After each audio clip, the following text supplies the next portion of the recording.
নমস্কার, আমি মধুষা। ঘুরতে যেতে ভীষণ ভালোবাসি। তাই তো বেরিয়ে পড়েছিলাম সেই দিন সুগন্ধার কাছে রামকৃষ্ণ সারদা মায়ের একটি মন্দিরের উদ্দেশ্যে।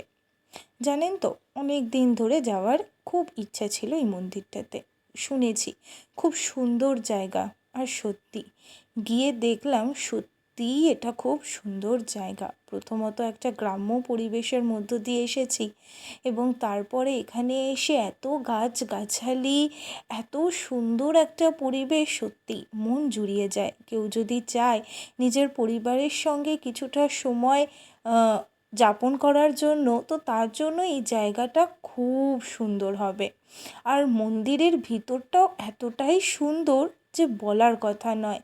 এত শান্ত পরিবেশ যে অনেকক্ষণ ধরে একভাবে বসে থাকা যায়, মোবাইল ফোন পর্যন্ত না দেখে। আর এত সুন্দর জায়গা। কিন্তু আমার যেহেতু তাড়া ছিল, তাই আমরা এখানে ভোগ খেতে পারিনি, কিন্তু এখানে কিন্তু ভোগেরও ব্যবস্থা আছে।